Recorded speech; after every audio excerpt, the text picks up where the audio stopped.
La valentía de la subintendente Sandra Marín, una denuncia que desafía el silencio institucional. En un país donde la dignidad de los servidores públicos debe ser inquebrantable, la denuncia de la subintendente Sandra Marín Urueta marca un precedente que no debe ignorarse. En un acto de valentía, la subintendente, miembro de la Policía Nacional, ha denunciado públicamente ser víctima de acoso laboral y sexual por parte de 2 oficiales de grado coronel pertenecientes a la Metropolitana de Barranquilla. Este caso, difundido por el sargento Chala a través de su cuenta de Twitter, evidencia una problemática estructural que el gobierno del presidente Gustavo Petro está decidido a erradicar. El abuso de poder en las instituciones encargadas de proteger a la ciudadanía. Una denuncia que sacude a la institución. La denuncia realizada por Sandra Marín no solo expone las acciones de los presuntos responsables, sino que también pone en la palestra una cultura de silencio y encubrimiento que ha imperado en la Policía Nacional. Según el sargento Chala, quien se ha comprometido a revelar la identidad de los oficiales involucrados, este caso exige una intervención decidida por parte de las autoridades competentes. La valentía de Sandra Marín representa a muchas mujeres y hombres dentro de las Fuerzas Armadas y policiales que, en silencio, han enfrentado abusos de autoridad y acoso sin encontrar apoyo institucional. No se trata de un caso aislado, sino de un llamado urgente a transformar estas dinámicas y a garantizar un entorno laboral seguro y respetuoso para quienes dedican su vida al servicio público. El compromiso del gobierno Petro con la dignificación del servicio público. El presidente Gustavo Petro, desde el inicio de su mandato, ha subrayado la necesidad de transformar las Fuerzas Armadas y la Policía Nacional. En línea con su política de derechos humanos y dignificación del trabajo policial y militar, el gobierno ha impulsado reformas estructurales que buscan garantizar el respeto, la igualdad y la justicia al interior de estas instituciones. La denuncia de Sandra Marín coincide con el énfasis del gobierno en promover la transparencia y sancionar con severidad cualquier acto de abuso de poder. En reiteradas ocasiones, el presidente ha señalado que las instituciones encargadas de la seguridad no pueden ser espacios donde se perpetúen prácticas que vulneren la dignidad de sus miembros. Un caso que exige justicia. Este caso pone en evidencia una deuda histórica con las mujeres dentro de las Fuerzas Armadas y policiales. A pesar de los avances en equidad de género, aún persisten brechas significativas que limitan la capacidad de las mujeres para desempeñar sus funciones en condiciones de igualdad. El acoso laboral y sexual no solo es un crimen, sino un obstáculo para que la Policía Nacional se consolide como una institución que sirva con honor y profesionalismo. La denuncia de Sandra Marín debe ser el detonante para una investigación rigurosa que determine responsabilidades y aplique las sanciones correspondientes.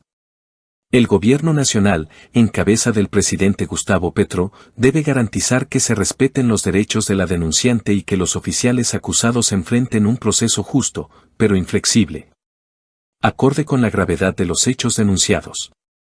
Un mensaje de esperanza y cambio. El caso de la subintendente Sandra Marín no puede quedar en el olvido. Su valentía al alzar la voz envía un poderoso mensaje: es momento de que las instituciones del Estado, especialmente aquellas encargadas de garantizar la seguridad, se conviertan en espacios de respeto y justicia para todos sus integrantes. El gobierno de Gustavo Petro ha demostrado que no está dispuesto a tolerar estas prácticas dentro de las instituciones públicas. Este compromiso debe traducirse en acciones concretas que erradiquen la impunidad y garanticen que casos como el de Sandra Marín sean investigados con celeridad y transparencia. La transformación de las Fuerzas Armadas, una prioridad nacional. Este caso pone de manifiesto la necesidad de profundizar las reformas estructurales al interior de las Fuerzas Armadas y policiales. Más allá de las sanciones individuales, es fundamental establecer protocolos claros para prevenir, denunciar y sancionar el acoso laboral y sexual en estas instituciones. El gobierno Petro ha sentado las bases para un cambio significativo al reconocer la dignidad de los soldados y policías como una prioridad en su agenda.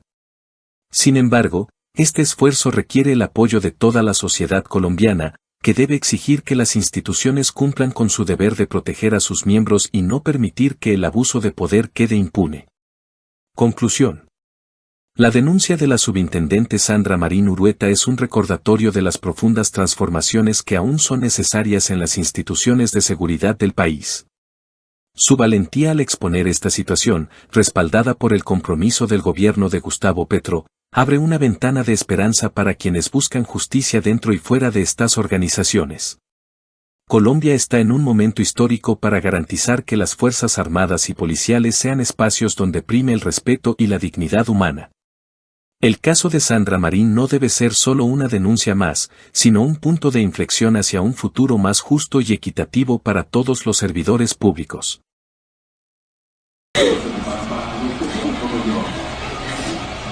Por todo esto que me está pasando, porque no puedo salir a decirlo.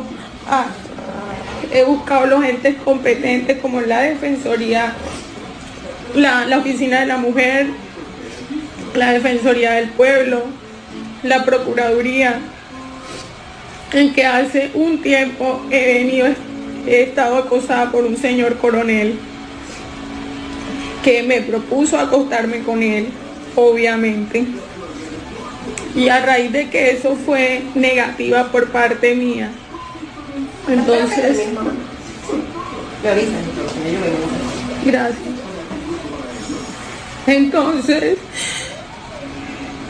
y tanto llegó al acoso que mandó a una señora oficial, que era mi jefe en estos momentos, a que me acosara.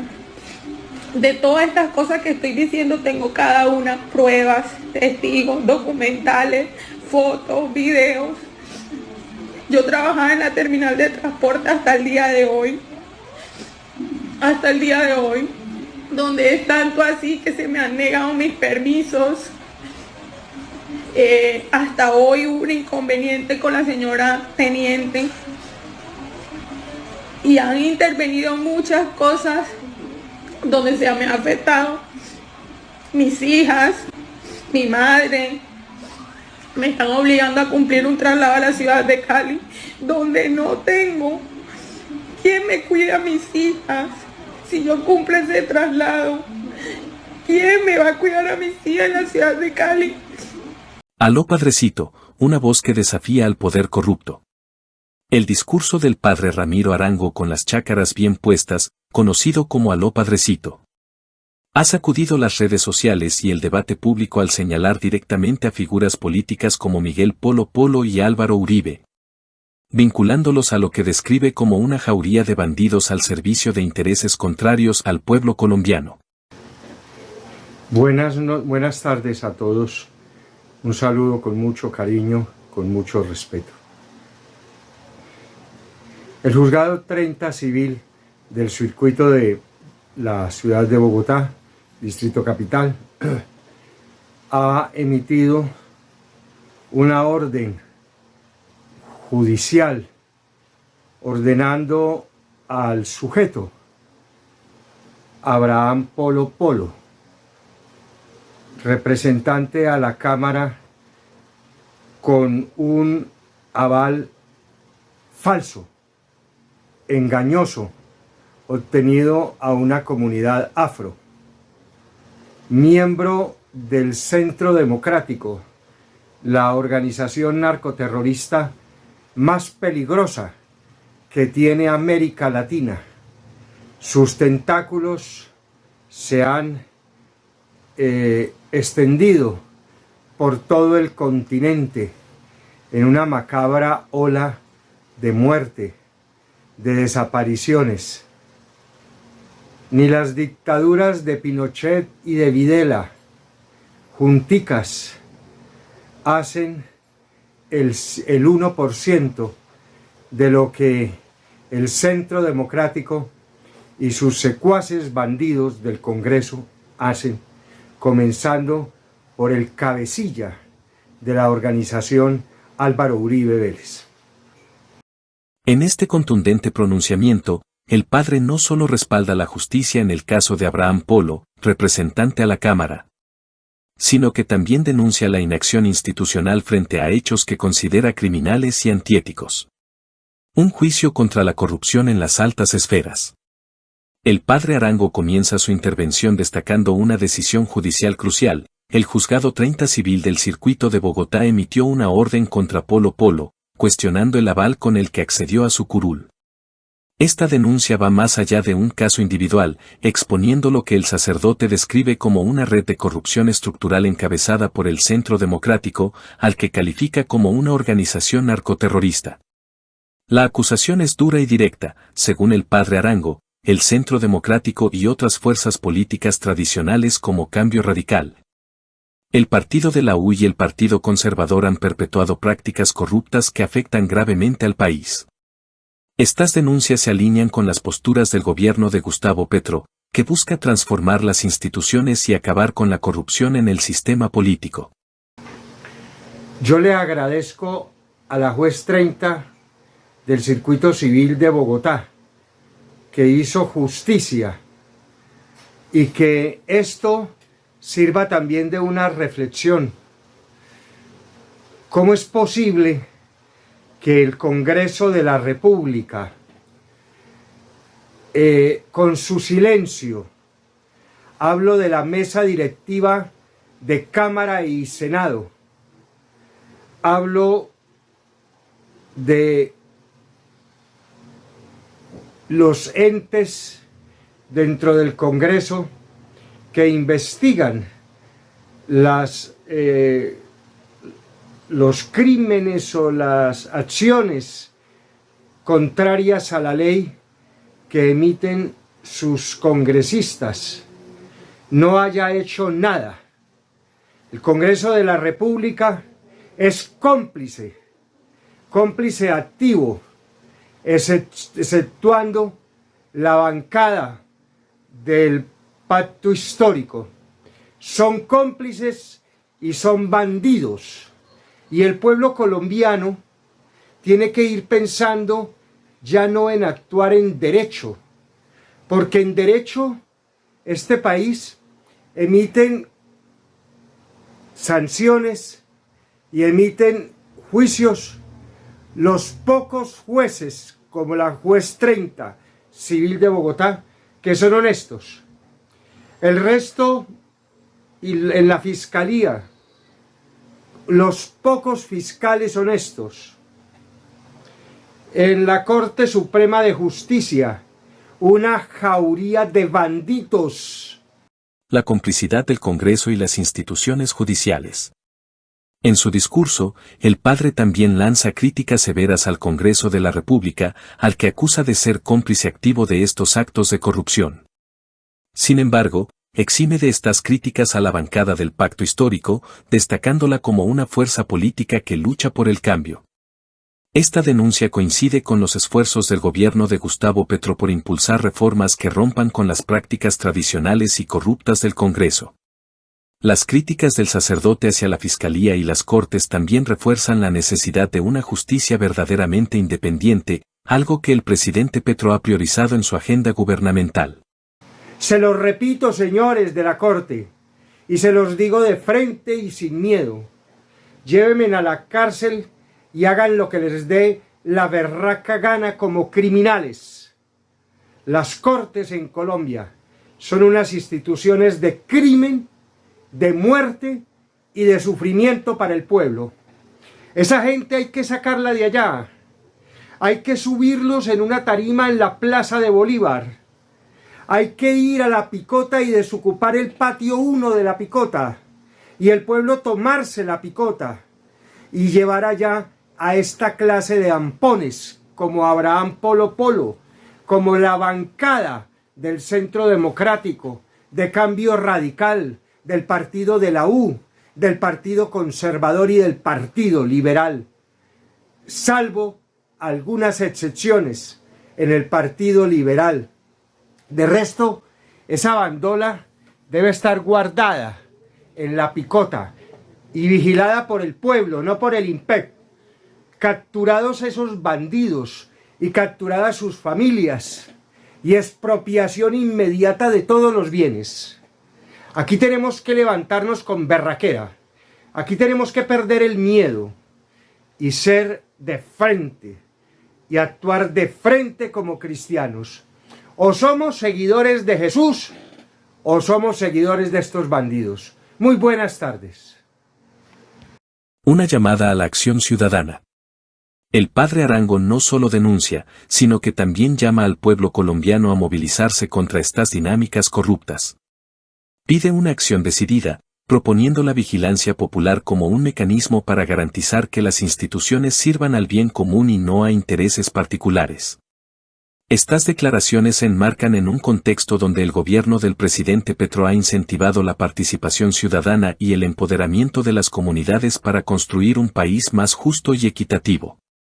El llamado del sacerdote a levantarse con berraquera y perder el miedo se alinea con la narrativa de cambio que ha promovido el pacto histórico desde su llegada al poder. Polo Polo, Uribe y la oposición al cambio. Las críticas directas a figuras como Miguel Polo Polo y Álvaro Uribe representan un desafío a las fuerzas políticas que han dominado el panorama colombiano durante décadas. Según el padre Arango, estos actores políticos han liderado estrategias de control y manipulación que han resultado en sufrimiento para el pueblo. El discurso del sacerdote encuentra eco en las políticas del presidente Petro, quien ha denunciado repetidamente los efectos nocivos del clientelismo y la corrupción en la gobernanza del país. La postura crítica hacia Polo Polo también pone de relieve las tensiones entre las fuerzas tradicionales y el proyecto de transformación social que encabeza el actual gobierno. Justicia, verdad y transformación social.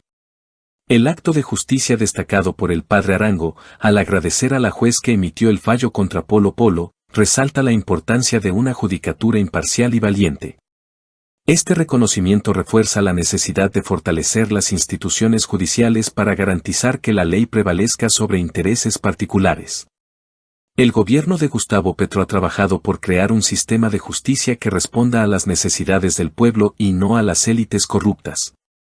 Reformas al sistema judicial y el combate a la corrupción son pilares de su mandato, lo que lo posiciona como un aliado en la lucha por la dignidad y la equidad en Colombia. Un mensaje de esperanza en medio de la crítica. Aló Padrecito es más que un discurso polémico, es un llamado a la reflexión y la acción colectiva. El mensaje del padre Arango conecta con las demandas de un pueblo cansado de la corrupción y el abuso de poder, y busca inspirar un cambio profundo en la forma de hacer política en el país. El gobierno de Gustavo Petro tiene la responsabilidad histórica de transformar estas palabras en acciones concretas, asegurando que las instituciones del Estado trabajen para todos los colombianos y no para unos pocos privilegiados. Esta es la esencia del cambio por el que votaron millones de ciudadanos en 2022, y el compromiso sigue siendo construir un país más justo, solidario y transparente. Conclusión. El discurso del padre Arango es un grito de indignación, pero también de esperanza. Al respaldar las políticas del presidente Petro y denunciar con firmeza a quienes considera responsables de perpetuar la corrupción y el abuso, el sacerdote refuerza la necesidad de una transformación estructural en Colombia. El mensaje de fondo es claro: el pueblo colombiano debe unirse para construir un país donde la justicia, la verdad y la dignidad prevalezcan. Este es el reto que enfrenta el gobierno del presidente Gustavo Petro, y es también la promesa de un futuro mejor para todos los colombianos. Hola a todos los seguidores de YouTube. Si te apasiona la política colombiana y los eventos actuales, te invito a suscribirte a nuestro canal RTVC Noticias y Opinión. Aquí encontrarás análisis profundos y noticias de última hora sobre lo que realmente importa en nuestro país. Además, tu apoyo es fundamental para nosotros. Si te gusta nuestro contenido y deseas ayudarnos a seguir creciendo, puedes unirte como miembro del canal y disfrutar de beneficios exclusivos. Gracias por tu apoyo y nos vemos en el próximo video.